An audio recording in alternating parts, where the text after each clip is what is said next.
Hi friends, എല്ലാവർക്കും Chinku and മീയിലേക്ക് സ്വാഗതം. ഇന്നൊരു അച്ചാർ റെസിപ്പി ആയിട്ടാണ് ഞാൻ വന്നിട്ടുള്ളത്. ഒരു ഫിഷ് കൊണ്ടുള്ള അച്ചാറാണിത്. അപ്പൊ നമുക്ക് വീഡിയോയിലേക്ക് കടക്കാം. അപ്പൊ ഇതിലേക്ക് ഞാൻ ചൂരമീനാണ് എടുത്തു വെച്ചിട്ടുള്ളത്. ഇതൊരു 1/2 കിലോന്റെ അടുത്ത് വരുന്നുണ്ട്. ഇനി ഇതിലേക്ക് നമുക്ക് ആവശ്യമായിട്ടുള്ള ഇൻഗ്രീഡിയൻസ് നോക്കാം. അപ്പൊ അതെ, ആദ്യം തന്നെ ഞാനിവിടെ ഇഞ്ചിയാണ്, പിന്നെ വെളുത്തുള്ളി, പിന്നെ കറിവേപ്പിലയും പച്ചമുളകും എടുത്ത് വെച്ചിട്ടുണ്ട്. ഇനി ഇതിനെ നമുക്ക് നല്ലവണ്ണം കട്ട് ചെയ്തെടുക്കണം. അപ്പൊ ആദ്യം വെളുത്തുള്ളിയാണ് കട്ട് ചെയ്തെടുക്കുന്നത്. ഈ വെളുത്തുള്ളി നമുക്ക് ഇതിന്റെ സൈസ് എന്ന് പറയുന്നത് ഞാൻ ഇവിടെ കാണിച്ചു തരാം. ഇത്രയും സൈസിൽ ആണ് നമ്മൾ വെളുത്തുള്ളി കട്ട് ചെയ്തെടുക്കുന്നത്. ഇനി ഇതിലേക്ക് ഇഞ്ചി. അപ്പൊ ഈ ഇഞ്ചി നമ്മൾ വളരെ കുനുകുന അരിഞ്ഞിട്ടാണ്, അതായത് വളരെ ചെറുതാക്കി അരിഞ്ഞിട്ടാണ് ഇതിലേക്ക് ആഡ് ചെയ്ത് കൊടുക്കുന്നത്. കണ്ടില്ലേ, ഈ സൈസിൽ. പിന്നെ ഇതിലേക്ക് നമുക്ക് പച്ചമുളകും ആഡ് ചെയ്ത് കൊടുക്കാം. ഞാനിവിടെ 2 പച്ചമുളകാണ് എടുത്ത് വെച്ചിട്ടുള്ളത്.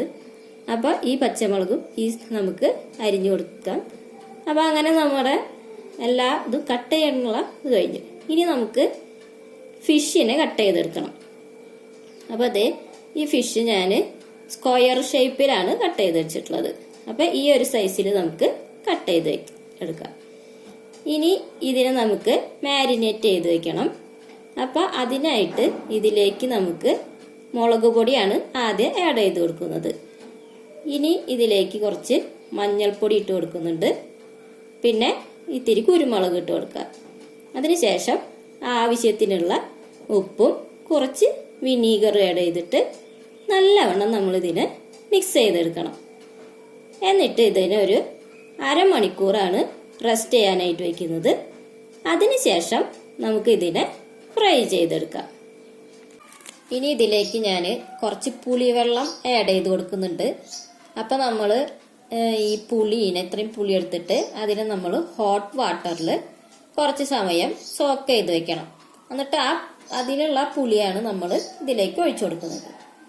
പിന്നെ ഒരു പാത്രത്തിലേക്ക് കുറച്ച് ഉലുവ, കടുക്, പിന്നെ കായം. ഇത് നമ്മൾ സാമ്പാറിലിടുന്ന കായാണ്. അപ്പം ഇതൊക്കെ നമുക്ക് ഇതിലേക്ക് ആഡ് ചെയ്ത് കൊടുക്കാനുണ്ട്. അപ്പം ഇതിനെ ആദ്യം തന്നെ നമ്മൾ പൊടിച്ചെടുക്കണം. അപ്പം ഇത് വറുത്ത് പൊടിച്ചിട്ടാണ് നമ്മൾ ഈ അച്ചാറിലേക്ക് ആഡ് ചെയ്ത് കൊടുക്കാൻ പോകുന്നത്. അപ്പം അതിനായിട്ട് ഒരു പാൻ ചൂടായതിനു ശേഷം നമുക്ക് ഇതൊക്കെ അതിലേക്ക് ഇട്ട് കൊടുക്കാം. എന്നിട്ട് ഇതിനെ നമ്മൾ നല്ലവണ്ണം വറുത്തെടുക്കണം. ഏകദേശം ഈ ഒരു പരുവത്തിൽ, കുറച്ചും കൂടി ഒന്ന് ആവാണ്ട് ഇത്ര ആയിക്കഴിഞ്ഞാൽ നമ്മൾ ഇതിനെ മാറ്റി വയ്ക്കുക.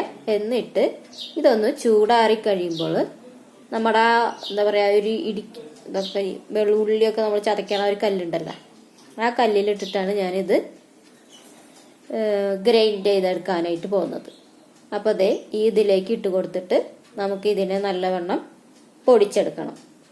അപ്പോൾ നല്ല രീതി ഉണ്ടോ, ഇപ്പോൾ ഇത് നോക്കിയാൽ നല്ലവണ്ണം പൊടിഞ്ഞു വരുന്നുണ്ട്. അപ്പോൾ ഈ ഒരു പരുവത്തിലാവുമ്പോൾ ഈ ഒരു ഇതിൽ കിട്ടും. അപ്പോൾ നമുക്ക് അങ്ങനെ ഈ പൊടി ഇതിലേക്ക് ആഡ് ചെയ്ത് കൊടുക്കാം. ഇനി നമുക്ക് അച്ചാർ ഉണ്ടാക്കുന്ന മെയിൻ പ്രോസസ്സിലേക്ക് കടക്കാം. അപ്പം അതിനായിട്ട് ഞാനിവിടെ ഒരു ഉരുളിയിലാണ് ഇത് തയ്യാറാക്കുന്നത്. എപ്പോഴും നമ്മളൊരു അടികട്ടിയുള്ള പാത്രം വെച്ചിട്ട് അച്ചാർ ഉണ്ടാക്കുന്നതാണ് നല്ലത്. അപ്പോൾ ഇതിലേക്ക് നല്ലെണ്ണയാണ് ഒഴിച്ചെടുക്കുന്നത്.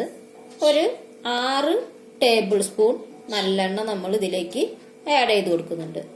അത് ചൂടായി വരുമ്പോൾ നമ്മൾ നേരത്തെ മാരിനേറ്റ് ചെയ്ത് വെച്ചിരിക്കുന്ന നമ്മുടെ ഫിഷ് ഉണ്ടല്ലോ, അത് ഇതിലേക്ക് ഇട്ട് കൊടുക്കണം.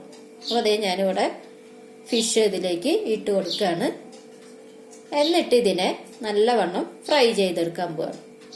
അപ്പോൾ ഈ എണ്ണയിൽ തന്നെയാണ് നമ്മൾ എല്ലാതും ഇനി ചെയ്യാനായിട്ട് പോകുന്നത്. അപ്പം അതുകൊണ്ടാണ് ഇത്രയും അധികം നമ്മൾ നല്ലെണ്ണ ഇതിലേക്ക് ആഡ് ചെയ്ത് കൊടുത്തിട്ടുള്ളത് കേട്ടോ. അപ്പം ഞാനിത് ഇവിടെ ഇതിങ്ങനെ ഫ്രൈ ചെയ്തെടുക്കുകയാണ്. പിന്നെ ഇത് നല്ല രീതിയിൽ ഫ്രൈ ആയിട്ട് വരണം. അതായത് നല്ലവണ്ണം ഫ്രൈ ആയിട്ട് കണ്ടോ, ഈ ഒരു പരുവത്തിലായിട്ട് വരണം. അപ്പോഴാണ്, അങ്ങനെ ആയിക്കഴിഞ്ഞാൽ നമുക്കിതിനെ വേറൊരു പാത്രത്തിലേക്ക് മാറ്റി വയ്ക്കാം. എന്നിട്ട് ഈ എണ്ണയിൽ തന്നെയാണ് നമ്മൾ അച്ചാറിൻ്റെ ഉണ്ടാക്കാനുള്ള മറ്റ് ഇൻഗ്രീഡിയൻസ് ഇതിലേക്ക് തന്നെയാണ് നമ്മൾ ഇട്ട് കൊടുക്കേണ്ടത്. അപ്പോൾ അതേ നമ്മുടെ ഫിഷ് നമ്മൾ ഇവിടുന്ന് മാറ്റി വെച്ചിട്ടുണ്ട്. ഇനി ഇതിലേക്ക് ഞാൻ കുറച്ച് കടുകാണ് ആഡ് ചെയ്ത് കൊടുക്കുന്നത്. പിന്നെ ഇത്തിരി ഉലുവയും കൂടി ഇട്ട് കൊടുക്കുന്നുണ്ട്. അപ്പോൾ ഉലുവ ഇത്തിരി കുറച്ചാണ് ഇട്ട് കൊടുക്കുന്നത്, കാരണം നമ്മൾ ഓൾറെഡി വറുത്ത് പൊടിച്ച് വെച്ചിട്ടുണ്ട്. അപ്പോൾ ഇതൊന്ന് പൊട്ടി വരുമ്പോൾ ഇതിലേക്ക് ഞാൻ ഗാർലിക് ആഡ് ചെയ്ത് കൊടുക്കുകയാണ്. അപ്പോൾ ഈ ഗാർലിക് ഇട്ടതിന് ശേഷം നമുക്ക് ഇതിലേക്ക് നേരത്തെ അരിഞ്ഞ് വെച്ചിരിക്കുന്ന ഇഞ്ചി ഉണ്ടല്ലോ, ആ ഇഞ്ചിയും കൂടി ഇതിലേക്ക് ആഡ് ചെയ്യാം.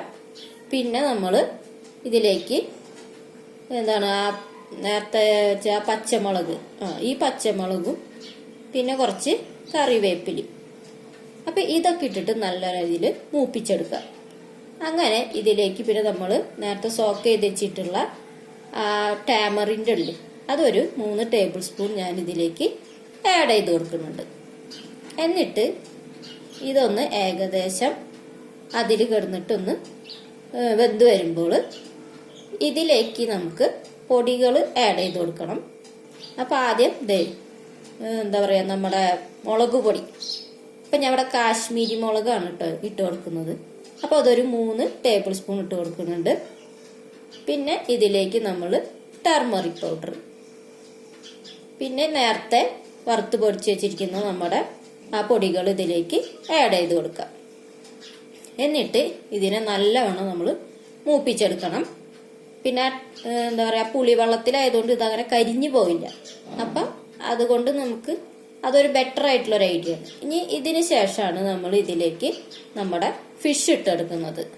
എന്നിട്ട് ഈ ഫിഷും ഇതൊക്കെ കൂടിയിട്ട് നല്ലവണ്ണം നമ്മളിത് ഇങ്ങനെ മിക്സ് ചെയ്തെടുക്കണം. അപ്പം ആ ഫിഷിലേക്ക് ഇതൊക്കെ അങ്ങോട്ട് പിടിക്കണം. അങ്ങനെ നല്ല രീതിയിൽ നമ്മൾ ഇതിനെ എന്താ പറയുക ഇങ്ങനെ ഇളക്കി കൊടുക്കുകയാണ്. അതിന് ശേഷമാണ് നമ്മൾ ഇതിലേക്ക് വിനീഗർ ആഡ് ചെയ്ത് കൊടുക്കുന്നുണ്ട്.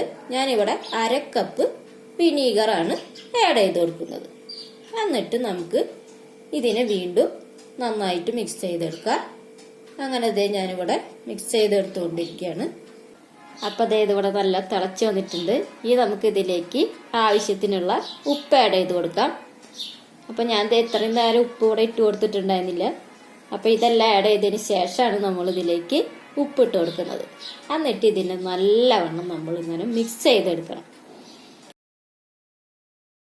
ഇനി ഇതിലേക്ക് ഞാൻ കുറച്ച് ശർക്കര ആഡ് ചെയ്ത് കൊടുക്കുന്നുണ്ട്. അപ്പോൾ എനിക്ക് അച്ചാറിൽ ഇത്തിരി ശർക്കര ഇടുമ്പോൾ അതിൻ്റെ രുചിക്ക് ഇത്തിരി ടേസ്റ്റ് കൂടുതലാണെന്ന് തോന്നിയിട്ടുണ്ട്. അപ്പോൾ അതിന് വേണ്ടിയിട്ട് നമ്മൾ കുറച്ച് ശർക്കരയും കൂടി ഇട്ട് കൊടുത്തിട്ട് ഇതിനെ നല്ലവണ്ണം ഇങ്ങനെ മിക്സ് ചെയ്തെടുക്കണം. അങ്ങനെ ഇങ്ങനെ ഞാൻ മിക്സ് ചെയ്തെടുത്തുകൊണ്ടിരിക്കുകയാണ്.